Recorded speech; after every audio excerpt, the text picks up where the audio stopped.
Sébastien Imbert, donc pour le pôle du véhicule du futur. Alors, le pôle du véhicule du futur, on en a parlé juste un petit peu avant dans la table ronde sur la décarbonation, mais un tout petit mot tout rapide donc, pour vous représenter, enfin ceux qu'on ne connaît pas, le pôle du véhicule du futur, un des seuls pôles sur les transports, les mobilités en France, et vous êtes sur la région Grand Est et Bourgogne-Franche-Comté. Oui, exactement. Donc, bonjour à toutes, bonjour à tous. Très succinctement. Je vais me présenter... Sébastien. Le pôle, ouais, Sébastien Imbert, je suis directeur de programme au pôle véhicule du futur et je suis en charge de thématiques telles que le véhicule connecté, le véhicule autonome et tous les services de mobilité dont on va parler tout à l'heure, juste après. Pour revenir sur le pôle c'est une association, donc on est une association financée par les régions, les collectivités, l'État et donc par le public et par le privé. Et nous accompagnons nos adhérents, industriels pour la plupart, sur des projets d'innovation dans les régions Grand Est et Bourgogne-Franche-Comté. Voilà. Donc on les accompagne au travers de recherches de financement, de guichets de financement, BPI, ADEME, pour trouver de la subvention et déployer des expérimentations, des innovations sur les territoires. Et on imagine évidemment que parmi vos membres adhérents, il y a les gros constructeurs, oui et non. Alors oui et non, exactement.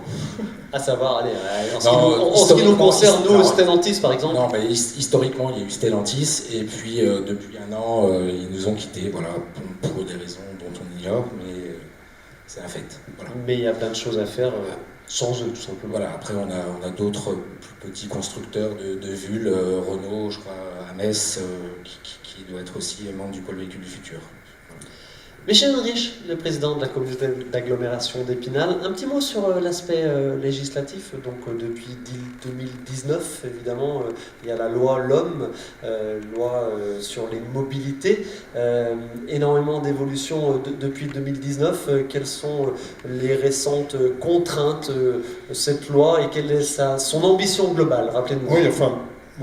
Bonjour à toutes et à tous, ceux que je n'ai encore pas vus aujourd'hui. Disons que la loi a effectivement modifié la donne. Elle a surtout, j'y ai pas vu tellement de contraintes, j'ai surtout vu beaucoup d'opportunités. La loi nous a surtout permis, communauté d'agglomération par exemple, d'être autorité organisatrice des mobilités. Avant on disait des transports, maintenant on dit des mobilités. Et donc nous avons saisi cette opportunité, c'est-à-dire qu'on a transféré une partie de ce qui revenait à la région, notamment le transport scolaire, l'interurbain. On assurait déjà l'urbain, et l'interurbain maintenant est également géré par nous-mêmes, et on a une grande autonomie. On pourra encore progresser, notamment avec la SNCF, pour avoir une meilleure maîtrise, notamment des tarifs sur le territoire, mais c'est vrai que c'est un changement. Nous, on le considère comme vraiment une opportunité. Pourquoi? Particulièrement parce que la communauté d'agglomération est très vaste. En fait, c'est une communauté d'agglomération qui est très rurale.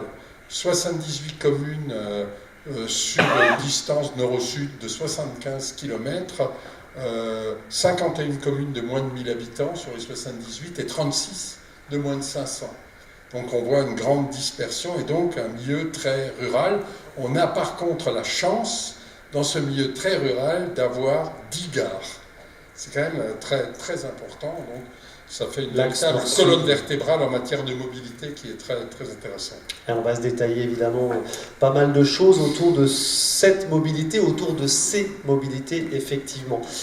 Donc la loi LOM qui évoque les transports du quotidien et qui veut des transports du quotidien à la fois plus faciles, moins coûteux et plus propres. Alors c'est vrai que vous avez bien fait de me reprendre, j'ai utilisé le terme contrainte, mais c'est des contraintes positives qui permettent, et notamment qui contraignent à innover et à proposer des choses nouvelles, bien évidemment.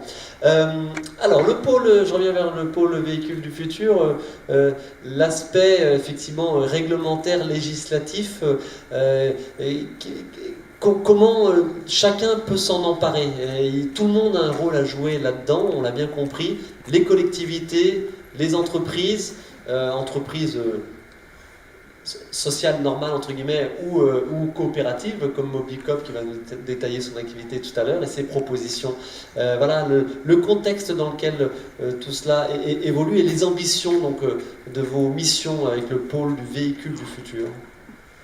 Alors, en termes de réglementation et de contexte, effectivement, comme vous l'avez précisé, la loi LOM aujourd'hui, depuis 2019, encadre et va favoriser justement le transport en vue de décarboner la mobilité. Aujourd'hui, il faut savoir que 31% des émissions de gaz à effet de serre sont liées au transport, dont la moitié pour l'usage du véhicule particulier. Donc ce qui est quand même assez important. Et donc de ce fait, il y a toute une série de mesures qui ont été mises en avant dans le cadre de la loi LOM pour pouvoir réduire nos émissions. Alors ça au niveau national, on a aussi, tout le monde le sait, au niveau européen, un cadre législatif dans lequel on va devoir stopper les ventes des véhicules thermiques à l'horizon 2035, avec potentiellement une clause de revoyure d'ici 2-3 ans, sous la pression de l'Allemagne et de l'Italie pour inclure peut-être certaines énergies ou carburants alternatifs. Voilà. Et donc, toutes ces mesures-là, pour revenir à l'écomobilité, puisque l'écomobilité, c'est un concept qui vise à ne plus utiliser son véhicule à titre personnel. Donc on va favoriser la voiture solo. La voiture solo, l'autosolisme, exactement. L'idée, c'est de pouvoir adopter d'autres modes de déplacement. Alors comme vous le disiez, selon les territoires, on va favoriser plus le transport en commun, le bus, le tramway, l'autopartage, le covoiturage, voilà, toutes ces alternatives-là. Au niveau du pôle, nous, on est présent alors, sur plusieurs, je dirais, on suit un peu les leviers de la SNBC, donc la stratégie nationale bas carbone, où on considère qu'il y a 5 leviers pour décarboner le transport et la mobilité. Des leviers technologiques, où on parle de véhicules électriques, mais on parle aussi d'efficacité énergétique, donc améliorer l'aérodynamisme des véhicules, réduire le poids des véhicules électriques, si possible. Donc tout ça va faire qu'on va réduire nos émissions de carbone. Et ensuite, vous avez 3 autres leviers qui sont des leviers plus de sobriété, et c'est là où l'écomobilité a tout son sens. Ce sont des leviers de report modal, donc l'utilisation d'autres modes de déplacement. On a le remplissage des véhicules, donc augmenter le remplissage des véhicules. Aujourd'hui, je crois qu'on doit être à 1,5 personnes par véhicule en moyenne en France. L'idée, c'est d'augmenter donc le covoiturage et l'autopartage, surtout le covoiturage. Et ensuite, vous avez le nombre de kilomètres, la distance modale, le nombre de kilomètres parcourus par les Français qui doivent être réduits. Voilà. Donc, tous ces 5 leviers pour pouvoir décarboner. Alors, à l'horizon 2030, on parle de 55%, et à l'horizon 2050, neutralité carbone. Allez, un de ces leviers techniques, comme vous l'avez utilisé, un des 3 leviers techniques, c'est la voiture électrique. Jean-Christophe Welch, donc vous représentez les concessionnaires auto d'Épinal et d'un plus large secteur. Un petit mot sur le marché de la voiture électrique aujourd'hui. Alors, plus précisément, évidemment, un petit mot sur le marché particulier, et puis on va surtout s'arrêter sur le marché des flottes électriques pour les entreprises. C'est l'idée de cette table ronde, de s'adresser aux professionnels, aux cadres, aux chefs d'entreprise qui sont ici présents. Oui, alors aujourd'hui, on est effectivement le 15 décembre. Alors le 15 décembre, c'est une date importante pour nous, puisque aujourd'hui, on a les nouvelles modalités de l'application des bonus écologiques qui sont sortis ce matin, avec le retrait de beaucoup de modèles, entre autres issus de la Chine et des pays lointains, qui n'auront plus droit en fait au bonus écologique. en France, puisque l'item le plus important en fait sur un scoring, c'est le CO2 produit en fait du départ de l'usine à l'arrivée à la concession. Donc, ce qui veut dire que tous les produits chinois aujourd'hui sont exclus du bonus écologique, en France en tout cas pour l'instant. Je crois que par la suite ça viendra pour l'Europe entière. Et il reste aujourd'hui en lice, je crois, 24 modèles qui sont sujets au bonus écologique pour 2024. Ok. Donc ça c'était la première règle. Petit point d'actu, merci. Voilà, donc, ce qui fait qu'aujourd'hui en concession il y a beaucoup de monde qui viennent signer au dernier moment les derniers achats de véhicules issus du marché chinois. Maintenant concernant effectivement le changement, alors nous ça fait quelques années, maintenant ça fait 3-4 ans qu'on subit, donc post-Covid, qu'on subit un changement radical de notre métier. On n'y était pas prêt, on n'y était pas habitué, et on s'aperçoit effectivement que le véhicule thermique, comme on l'a toujours vendu, aujourd'hui n'est plus dans la shopping list des clients, même si eux voudraient conserver cette typologie en fait de mobilité. Mais on les oriente donc sur des véhicules plus propres, qui sont donc les véhicules électriques ou les véhicules hybrides. Pour les entreprises, alors là pour le coup le particulier a très très vite réagi, donc c'est là où ça nous a surpris, c'est que globalement les gens s'y ont mis très très très vite. Et encore une chose, pour le 15 décembre, notre président effectivement a aujourd'hui validé le principe des 100 € de loyer pour les véhicules électriques. Donc c'est effectivement une nouvelle avancée, donc c'est le leasing, ce qu'on appelle le leasing social en fait. Donc aujourd'hui on va pouvoir, en fonction de ses revenus, bénéficier d'un leasing qui nous permettrait donc via 100 € par mois de bénéficier d'un véhicule électrique. Par rapport aux moyennes nationales de voitures électriques pour le particulier, l'agglomération d'Épinal, notre département, on se situe comment? On est dans la moyenne ou... Alors, moi, on regarde la typologie évidemment du département, c'est pas tout à fait la même. J'ai la chance de représenter une marque qui est une marque chinoise, mais qui aujourd'hui a lancé il y a déjà 3 mois le leasing social, nous aujourd'hui on a une proposition à 99 € par mois sur un véhicule 100% électrique. Et on s'aperçoit finalement que ça accélère le renouvellement du parc diesel, et on s'aperçoit que finalement on a fait beaucoup plus qu'on imaginait de véhicules électriques sur du remplacement de seconde voiture ou sur de l'accession effectivement à des gens qui n'avaient jusqu'à aujourd'hui que des véhicules d'occasion pour des raisons de budget, et qui ont pu accéder à de la voiture neuve en fait, et de la voiture décarbonée, donc de la voiture électrique. Bon, vous n'avez pas cité la marque, mais je vais le dire, vous parlez de MG, j'imagine. Oui, exactement. Allez, on est entre nous, parlons concrètement. Ensuite, pour la partie entreprise, donc c'est là où je voulais dire, autant le particulier a réagi très rapidement, autant aujourd'hui l'entreprise est encore observatrice de ce qui se passe, et on a encore aujourd'hui très très peu de demandes sur du 100% électrique chez les entreprises, sauf du local. C'est-à-dire que aujourd'hui, tout ce qui est artisan, entreprise locale, donc petites PME, sont effectivement demandeuses et intéressées par du véhicule ou fourgon électrique ou du véhicule particulier en électrique. Mais tout ce qui reste effectivement aujourd'hui, plus titre commercial, donc des gros rouleurs, qui n'ont pas encore opté sur le 100% électrique pour des raisons qui sont effectivement la distance à parcourir qui reste encore pour eux faible en fait, et qui apporte des contraintes de recharge. Le coût aussi, ça joue ou pas? Ou c'est vraiment des contraintes de distance aujourd'hui? Non, c'est plutôt des contraintes de distance, sachant qu'aujourd'hui, le coût, si vous voulez, est absorbé dans le cadre d'un contrat de location, parce que majoritairement les voitures sont louées, ce qui veut dire que les engagements de reprise du constructeur ou du financeur ont été également, évolués. C'est-à-dire que finalement, la partie locative reste quasiment la même en fait. Donc le coût de la voiture est sensiblement supérieur, mais simplement à l'inverse, il faut effectivement valoriser le coût du carburant, qui aujourd'hui est à 0. Michel Henrich, par rapport aux propositions effectivement d'une collectivité comme la vôtre, aux entreprises, aux salariés des entreprises, un mot, même plus qu'un mot, sur le plan de mobilité employeur. Donc, oui. Alors je vais peut-être, juste avant, j'ai essayé d'être assez bref sur la partie qui précède, que je voudrais dire à mon introduction, pour expliquer ce qu'on fait qu'une collectivité comme la nôtre fait en matière de mobilité. Donc elle assure le bus urbain, ce sont 8 lignes. Il y en a une qui vient d'être créée maintenant il y a 2 ans sur Taon-les-Vosges, qui dessert notamment les zones Innova 3000.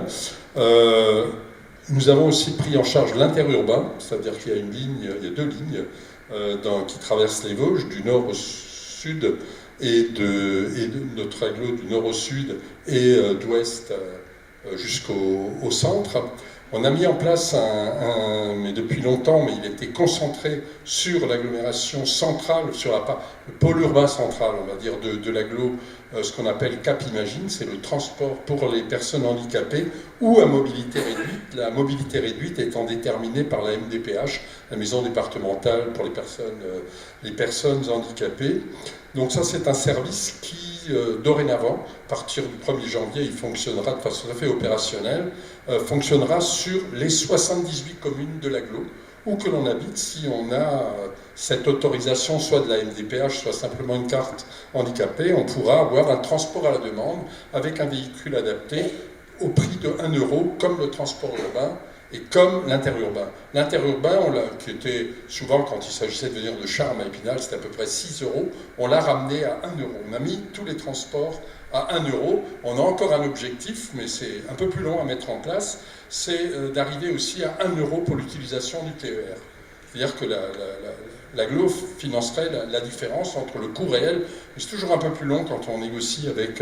Vous l'avez dit tout à l'heure, voilà. la SNCF. Alors, l'autre service qu'on apporte, il y a eu l'aide au covoiturage qui a été très forte et que maintenant on a arrêté parce qu'on pense qu'on a largement impulsé puisqu'on finançait, il y a des gens qui faisaient à peu près 150 € par mois de par les moyens qu'on mettait.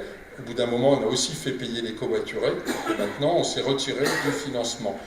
Par contre, il y a un domaine qu'on va considérablement développer sur lequel moi je le considère comme un échec. C'est pas un échec total, mais c'est l'autopartage. L'autopartage, on travaille avec une coopérative. Bon, certes, d'une année à l'autre, on a doublé, mais ça reste encore des scores très, très, très faibles. Et donc là, j'ai demandé au service de travailler sur un autopartage sur une trentaine, une quarantaine de véhicules répartis sur l'agglo, mais qui seraient gérés en régie.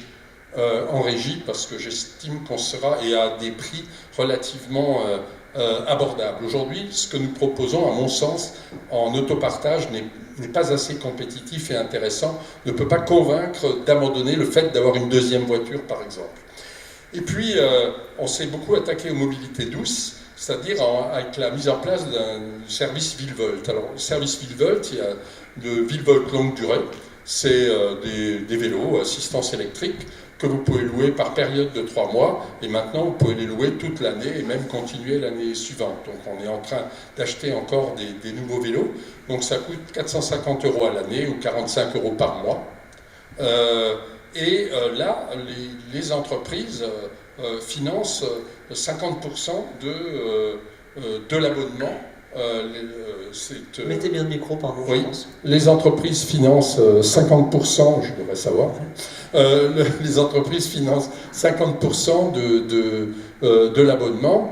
De même, sur le transport urbain et interurbain, on a un abonnement à 16,50 € par mois pour une utilisation illimitée, avec une carte qui permet aussi de passer du transport urbain, interurbain au service Villevolt, en location, alors là à l'heure, enfin en VLS, en libre service, pardon. Et là aussi, l'entreprise participe à hauteur de 8,25 €, ce qui fait que pour l'usager, c'est 8,25 €. Et puis l'autre volet de Villevolt, je vous ai parlé du Villevolt longue durée, c'est le VLS, les vélos en libre service. On en est maintenant à 490 vélos. On a 21 communes dans lesquelles on les a implantés, ou on est en cours d'implantation. Alors ça fait vraiment un tabac, puisqu'on arrive à des usages à peu près de 2 à... Chaque vélo est utilisé entre 2 et 4 fois par jour, et on arrive à une utilisation de à 1500 utilisateurs par journée et ça ne cesse de progresser. C'est quasiment exponentiel. C'était la première fois en France que c'était tenté sur une agglomération de notre taille. C'était réservé aux grandes villes, mais compte tenu de la topographie ici chez nous, il n'était pas imaginable d'avoir du vélo en libre service s'il n'était pas à assistance électrique, bien sûr. Et on a un système qui marche bien, qui fonctionne très bien. Et donc, on continue, alors je vous l'ai dit, on était très rural, et on continue donc à aller plus loin. Alors, toutes les gares sont équipées, mais maintenant, on va aussi dans les communes aux alentours, et au fur et à mesure, on va voir, mais ça persiste, et on a un engouement assez extraordinaire. Et pour les entreprises qui adhèrent à notre plan mobilité, la première demi-heure est gratuite, hein, sachant qu'en moyenne, un usager, c'est 14 minutes qu'il utilise... enfin 2 fois 14 minutes généralement dans la journée. Donc souvent pour un usager, à partir du moment où son entreprise a adhéré au plan mobilité, c'est gratuit. Et quand ce n'est pas le cas, il paye un abonnement annuel de 30 € qui lui assure aussi cette gratuité les premières 30 minutes. Alors, je voudrais quand même préciser une chose, enfin ici il y a des chefs d'entreprise donc ils le savent tous, mais il faut quand même le rappeler, c'est qu'aujourd'hui les politiques mobilité sont en grande partie financées par les entreprises. Donc chez nous on a un versement mobilité de 0,8%, 0,8% sur la masse salariale des entreprises de plus de 10 salariés. Et ça représente une recette. Alors notre budget mobilité au total c'est à peu près 21 millions, mais ça représente une recette de 8 millions d'euros. Alors aujourd'hui on se bat, c'est quand même important, hein. Alors sont aussi compris non seulement les entreprises mais également les administrations.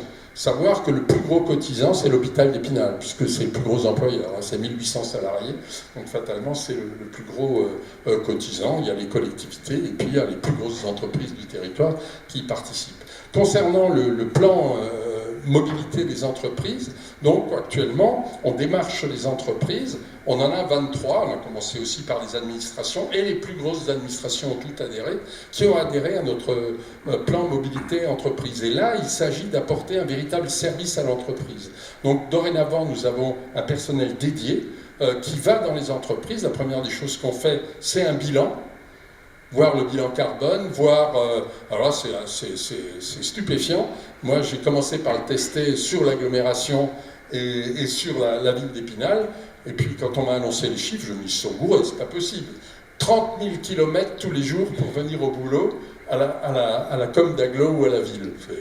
C'est sidérant. Et encore, on n'a pas compté les élus, mais voilà. Mais enfin, pour dire, en moyenne, ça représente pour chaque salarié de l'agglo 30 km par jour pour venir au boulot. Alors, vous voyez qu'il y a de la marge, hein, quand on parle de diminution de l'émission des gaz à effet de serre, on a du boulot. Et alors, on veut donc apporter un service aux entreprises, c'est-à-dire qui adhèrent au plan mobilité, c'est-à-dire leur mettre à disposition déjà une personne pour faire ce bilan, ensuite pour voir quelles sont les forces et faiblesses suivant la situation de l'entreprise en matière de mobilité et voir les moyens qu'on peut apporter ou les remèdes qu'on pourrait apporter éventuellement. Je regarde pour que je n'oublie rien. Voilà. Ce qui est important aussi, c'est qu'on constitue un club des entreprises concernées pour qu'il y ait un échange des bonnes pratiques. Ça nous paraît très pertinent, et puis qu'on puisse avoir aussi des transmissions d'informations.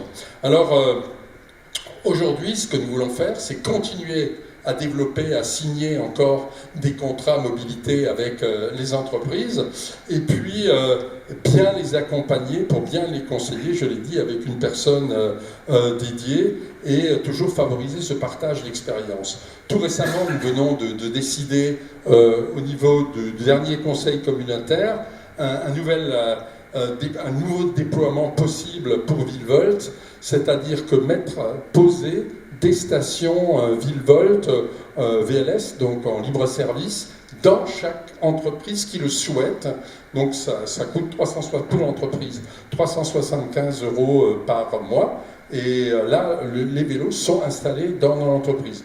Pour vous donner une idée, ça représente pour la collectivité 505 € de frais de fonctionnement que nous prenons là à notre charge par station. Mais on veut les multiplier et on a pas mal d'entreprises qui nous ont sollicité, donc en plus des stations qui sont sur le domaine public, pour avoir des stations qui soient à l'intérieur de l'entreprise. Donc, charge à nous de répartir les vélos, enfin au quotidien. Au total, ça représente une équipe d'à peu près 8 personnes. Combien de vélos aujourd'hui? Pardon? Combien de vélos au total vous avez? 490. 490. 490, et il est possible qu'on aille encore plus loin. Enfin, tout dépend de l'usage. Enfin, aujourd'hui, les 490, ils répondent pleinement à la charge. Et alors, ce qui est très étonnant, tout à l'heure, j'étais à Pouxeux. Donc, là, on vient. Pouxeux, c'est une commune, pour ceux qui ne sont pas spinaliens, qui se trouve au sud, à une 12 km. Et donc, généralement, c'est quand même une population plutôt jeune, c'est-à-dire 18-30 ans. Donc, je me suis dit peut-être que dans une commune comme cela, ça n'aura pas le même succès et ça marche hyper bien. J'ai été vérifier moi-même pour voir combien, en une semaine, tout le monde s'y est mis. Donc c'est très simple, hein. On a une appli sur son smartphone et on prend son vélo, les vélos sont pucés. On n'a pratiquement pas de dégradation, si ce n'est de l'usure, des pédales cassées ou une crevaison, des choses comme ça. Donc, et après je m'arrêterai, si vous voulez. Donc on va mettre en place ces nouvelles stations, y compris dans les entreprises qui le souhaitent, bien sûr. Et puis, on va aussi travailler avec les entreprises notre nouveau plan à partir de 2026, on renégocie notre DSP. On aura, jusqu'à présent, on avait des bus hybrides sur notre réseau Imagine et un électrique, mais c'est une navette plutôt de centre-ville. Et on va donc, on fait le pari de vouloir passer en 2026 en bus hydrogène. Dans le cadre de l'accord que nous avons passé avec Archipel, l'hydrogène sera fourni au début par Life depuis la Meurthe-et-Moselle et on l'espère très vite. Depuis Épinal. Depuis Épinal, voilà. Donc je vous ai pratiquement tout dit et je répondrai à vos questions. Un mot sur le réseau de bus 2024 aussi, réflexion sur l'agrandissement du réseau, plus de dessertes du réseau de bus. Ça sera dans l'étude de 2026. 2026, oui. Donc les réflexions à partir de 2024. Là, c'est un sujet très délicat. Effectivement, chaque maire souhaiterait avoir dans sa commune un bus du réseau Imagine. Pour le moment, ça se concentre au pôle urbain central, c'est-à-dire Épinal, Guinosé, Chantraine, je sais, mais aller plus loin, Chavelot, on peut encore y aller. Aller plus loin, ça coûte très très très très cher. Parce que faire voyager, puis avec un fort risque quand même d'avoir des bus qui fonctionnent de façon pas très remplie. Donc on est en train de travailler la chose, mais on ne peut pas, je ne veux surtout pas prendre d'engagement. Par contre, en diminuant les tarifs de l'interurbain, dans les communes qui sont traversées par l'interurbain, on a pu augmenter sensiblement la fréquentation. Passer de 5 € par exemple à 1 €, ça a quand même pas mal amélioré.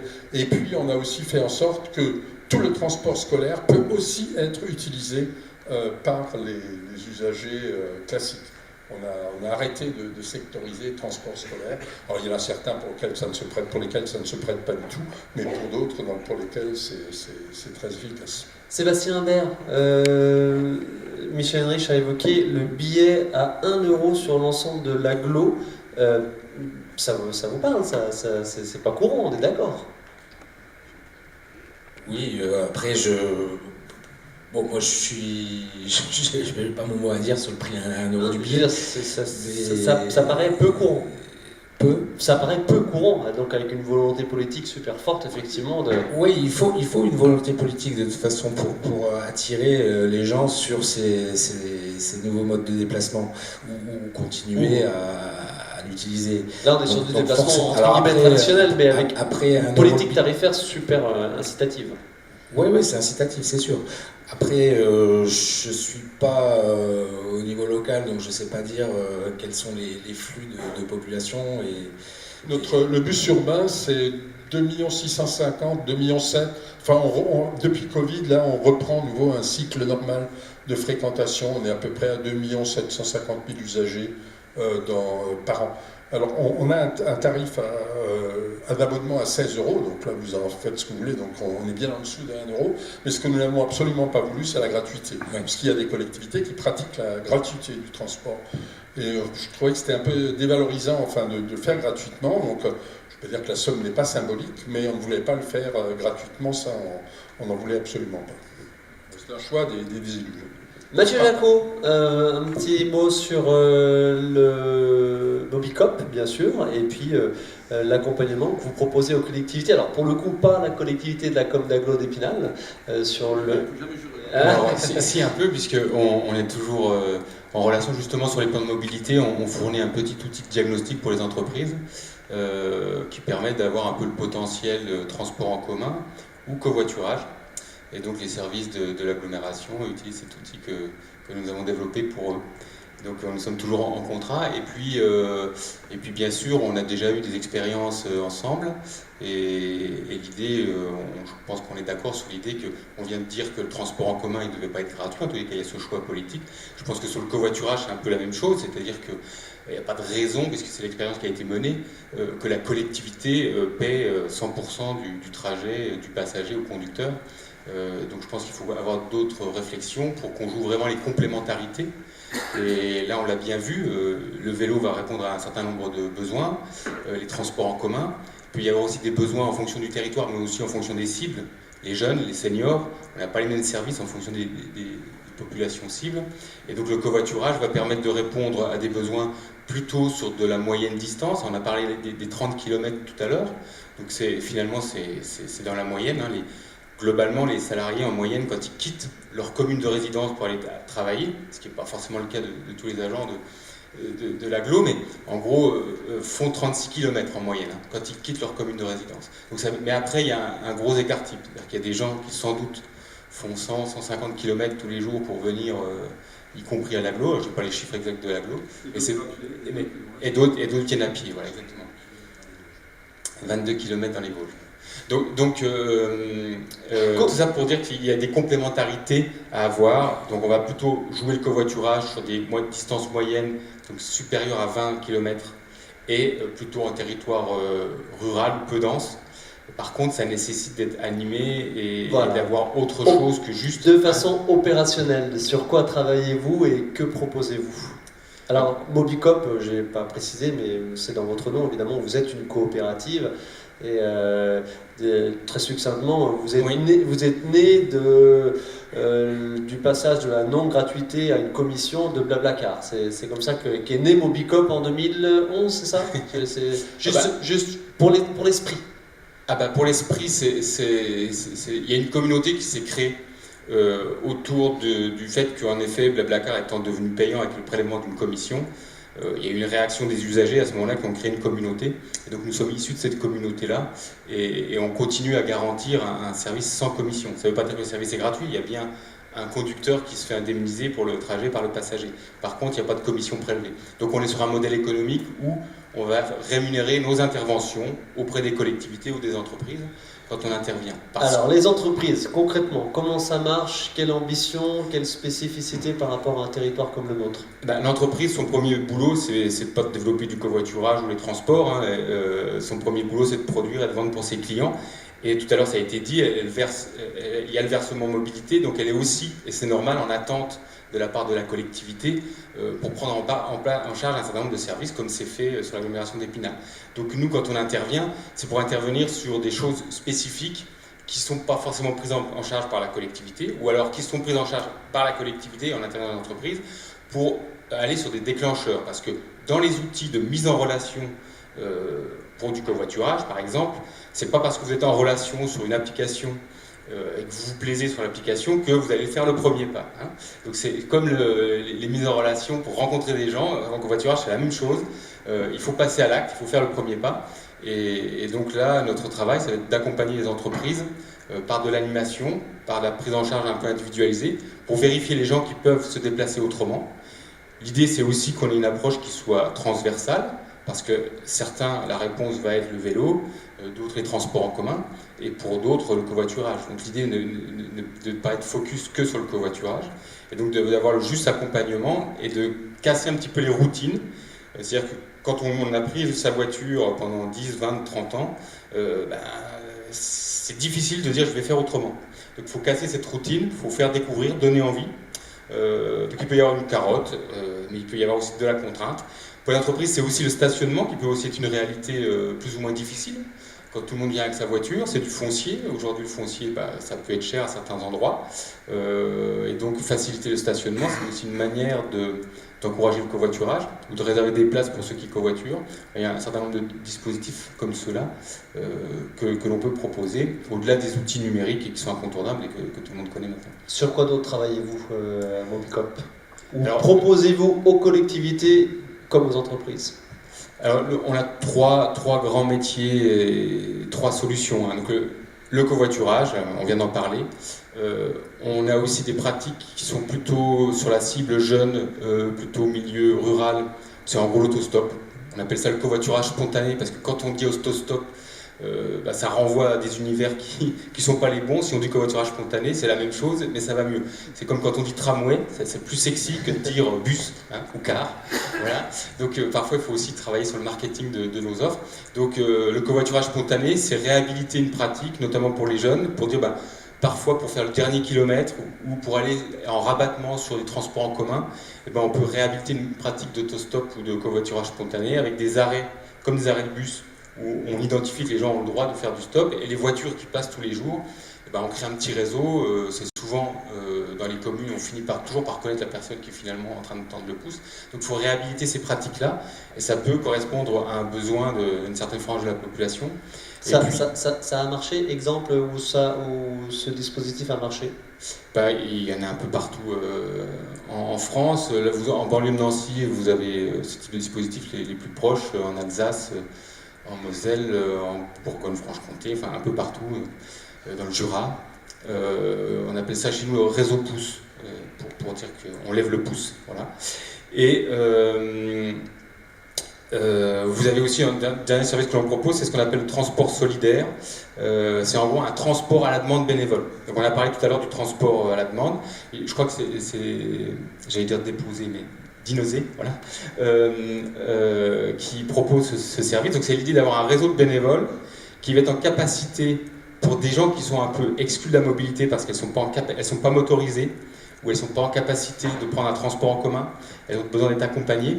Et donc à ce moment-là, plutôt que de les assigner à résidence à vie et avoir un vieillissement accéléré dans ces conditions, on va plutôt proposer à un réseau de bénévoles de prendre en charge des déplacements spécifiques pour se rendre sur un rendez-vous médical, pour rencontrer des gens qu'on ne pourrait plus voir autrement, et recréer du lien.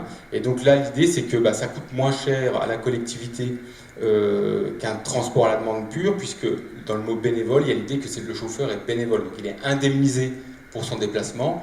Et donc on tombe sur des coûts entre 30 et 50 centimes du kilomètre, là où le transport à la demande, on va être sur des coûts de au moins 1,50 €, 3 €. Je ne connais pas les prix exacts sur l'agglomération, mais... Hein, oui, ça c'est le coût, mais par contre le reste à charge, le coût réel, il est plutôt de 3-4 € sans doute du kilomètre, peut-être plus, voilà. Donc l'idée c'est qu'avec le transport bénévole, on diminue les coûts et on a une autre forme de covoiturage, et ça peut correspondre aussi à l'idée que parfois quand on veut organiser du covoiturage, il n'y a pas assez de gens sur les plateformes, vous voyez ce que je veux dire, on n'a pas de masse critique. Donc là, en essayant d'identifier des bénévoles qui n'ont pas forcément prévu de faire ce déplacement, finalement il va y avoir un accompagnement, et la personne qui fait le déplacement, qui accompagne, va en profiter pour faire autre chose, bien sûr, parce que elle fait... Voilà. L'aspect sociabilité a son importance, effectivement. Jean-Christophe Welch, que peut proposer les revendeurs de voitures, les concessionnaires, aux entreprises en matière d'infrastructure pure et dure? On a parlé des flottes électriques, évidemment. Quid des bandes de recharge, des facilités matérielles pour encourager tout ça? La première des choses, ça a été effectivement le développement du réseau de recharge électrique, et tous les concessionnaires aujourd'hui ont des obligations de constructeurs, c'est-à-dire qu'on est tous fournis en bornes de recharge rapide ou semi-rapide, et la collectivité, c'est un sujet qu'on avait abordé il y a 3-4 ans, je crois, l'a fait aussi, et pour le coup ça fonctionne très bien. C'est-à-dire qu'aujourd'hui vous avez des points de charge en centre-ville qui sont très appréciés et qui sont de plus en plus utilisés, je pense. Après, pour les entreprises, on a une offre spécifique effectivement sur les installations de bornes et de ce que j'entends en tout cas de clients utilisateurs, de plus en plus d'entreprises aujourd'hui proposent à leurs collaborateurs des prises électriques ou des chargeurs électriques sur les lieux de travail. Donc ce qui va commencer effectivement à inciter les gens à utiliser leur voiture électrique à des coûts qui seront encore plus faibles. Avec évidemment le surcoût pris en charge par l'entreprise. Exactement. Ok. Oui, je voulais compléter parce que il y a quand même 2 informations pour les entreprises que j'ai pas données sur le covoiturage. D'ailleurs, hier, il y avait, outre le leasing sur l'électrique, il y avait aussi les annonces sur la reconduite du plan national covoiturage.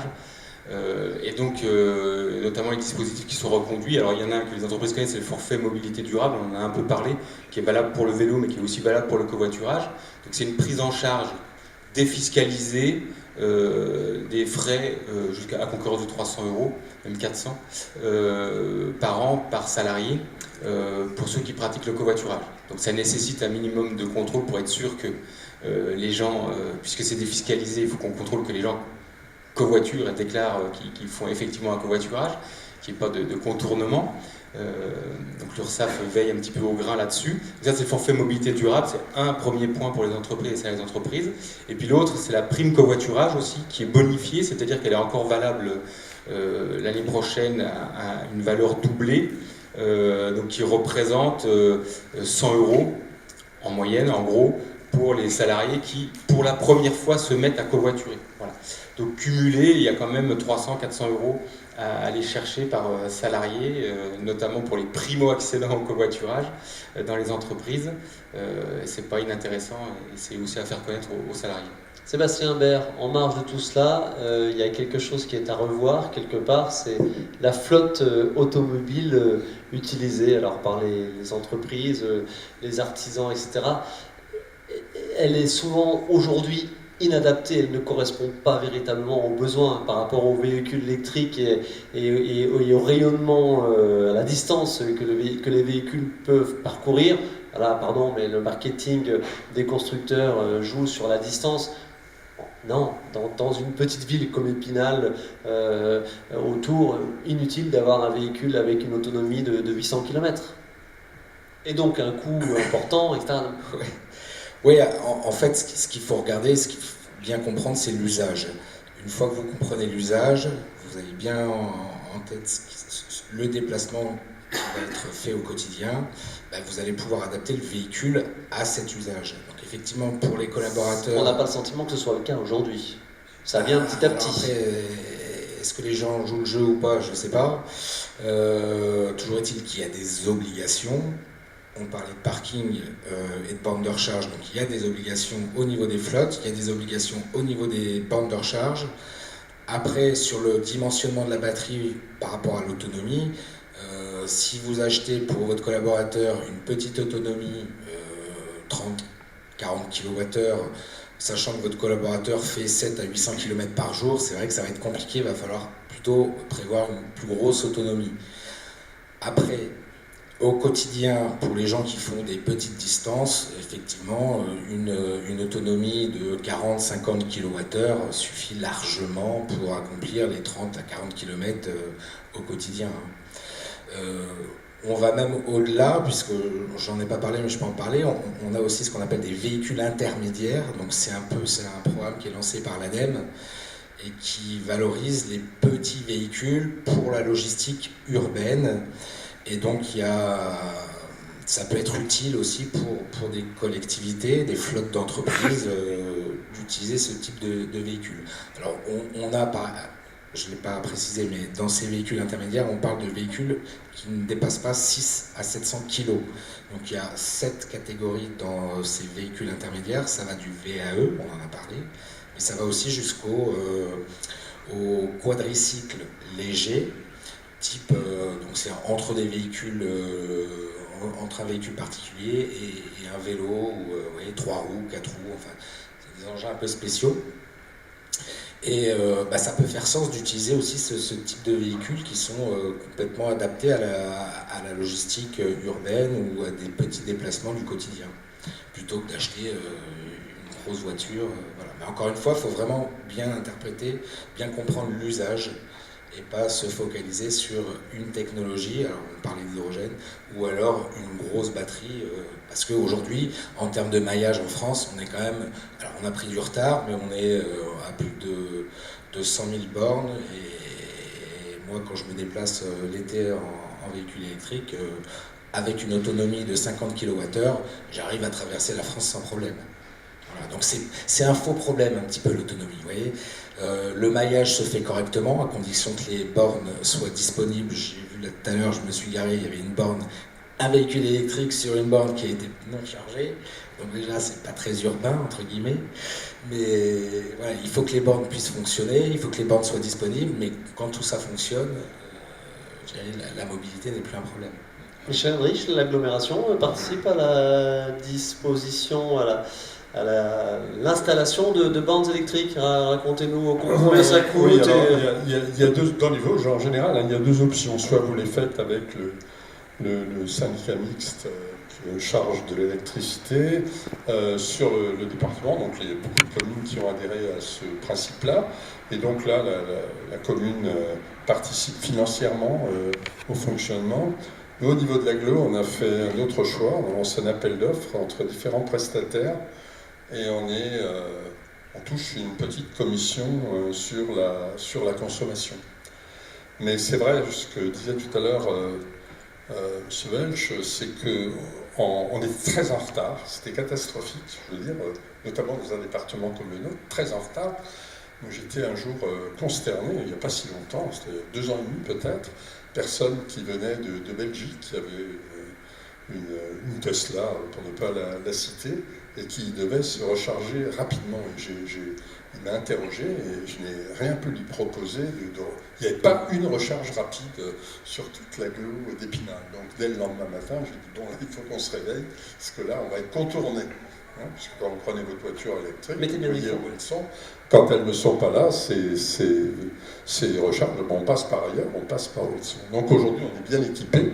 Puis il y a aussi, vous avez cité les garages, vous avez cité les collectivités, il y a aussi maintenant les supermarchés qui ont bien compris tout l'intérêt d'avoir une borne. Alors pour anecdote, on a une borne très forte puissance à côté du Palais des Sports, tout près d'ici. Elle a très bien fonctionné jusqu'au jour où elle fonctionne toujours, mais elle fonctionne nettement moins bien depuis que Carrefour s'est doté de la même borne et qu'il est plus sympa d'aller charger en ayant tous les magasins à proximité qu'à côté du Palais des Sports.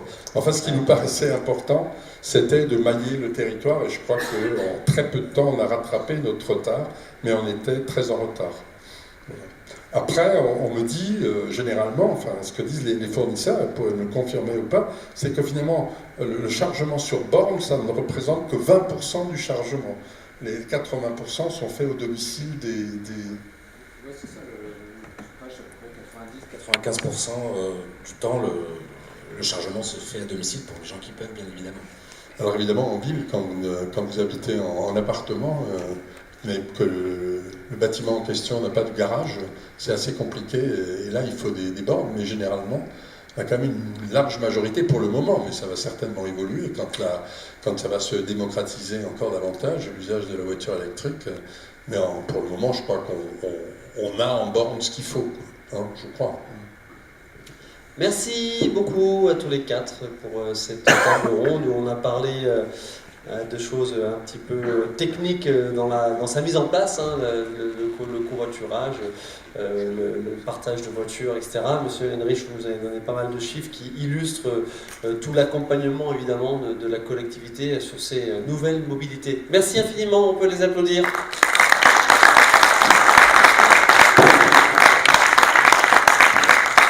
Et j'ai envie d'inviter, c'était peut-être pas spécialement prévu, mais j'ai envie d'inviter quand même Philippe Virtel à nous faire un petit mot de conclusion pour cette dernière table ronde, donc 3e table ronde qui clôt donc cette édition 2023 du salon Innovation. Voilà, il y avait une 60aine d'exposants. sur 2 jours. Hier, il y avait du monde. On a passé une excellente soirée avec, je rappelle, la conférence d'Éric Berger. On aurait eu encore plein de choses à dire, hein. Vous m'aviez parlé du fameux SCOP dont Éric Berger a parlé hier dans sa conférence et avec peut-être demain l'intégration du coût du bilan carbone des salariés dans le bilan carbone global de l'entreprise. Step by step, j'ai l'impression qu'on en a déjà dit pas mal. Philippe Virtel, j'ai un petit mot de conclusion. Ça me semble pas mal.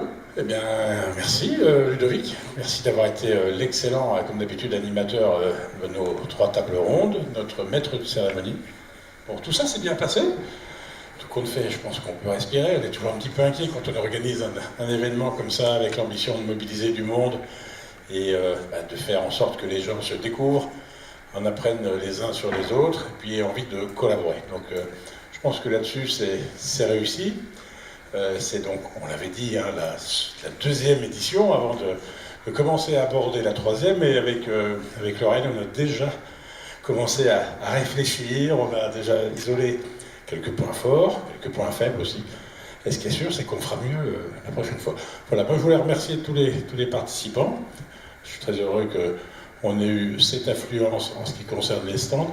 Un peu plus compliqué, soyons clairs, sur les tables rondes, un petit problème qu'on arrivera à régler, Lorraine, j'en suis certain. Bon, ceci dit, sur le contenu des tables rondes, je suis très satisfait parce que c'est un excellent relais avec la conférence que nous a faite Éric Berger hier. Donc on voit bien le lien qui se passe entre les initiatives locales, les envies de décarbonation, et puis ce mouvement qui me semble maintenant évident, qui était naissant il y a une dizaine d'années. Je crois qu'aujourd'hui, chacun, citoyen, entrepreneur, essaye de faire mieux pour son environnement que par le passé. C'est devenu une préoccupation majeure pour les uns et les autres. Ça, je pense qu'on peut tous être satisfaits de ça. Moi, en tant que papa, j'ai pu être inquiet pour mes enfants à une époque. Je sais que mes propres enfants sont inquiets de l'avenir qu'ils laisseront à leurs enfants, à eux. Mais je pense quand même qu'on est dans la bonne direction parce qu'aujourd'hui, quand même, chaque fois qu'on réunit dans des salles comme celle-ci des entrepreneurs, des collectivités locales, des élus, on sent que le sujet majeur autour duquel on parle, c'est toujours la façon, la meilleure dont qu'on va préserver l'environnement. Donc, on a parlé eau, on a parlé ressources agricoles aussi, on a parlé de ça, ressources de la terre, les minerais, tout ça, ça a été évoqué, et puis notre responsabilité à tous et de toutes les actions qu'on mène les uns les autres pour rattraper un petit peu le temps perdu, réparer ce que nous avons cassé pour que demain, la neutralité carbone, ce soit vraiment quelque chose qui permette à l'humanité d'avancer dans le bon sens. Voilà. Donc je pense qu'on aura un peu contribué à cette chaîne vertueuse. Et merci les exposants y auront contribué avec des expositions, des présentations d'innovation éco-responsables, bien évidemment. Et je parlais tout à l'heure de contraintes, Michel Henrich m'a repris, il avait eu raison. C'est vrai que ce sont des contraintes qui stimulent l'innovation, bien évidemment. Philippe Virtel, Vauginov, on peut applaudir l'organisation de ce salon. Merci infiniment.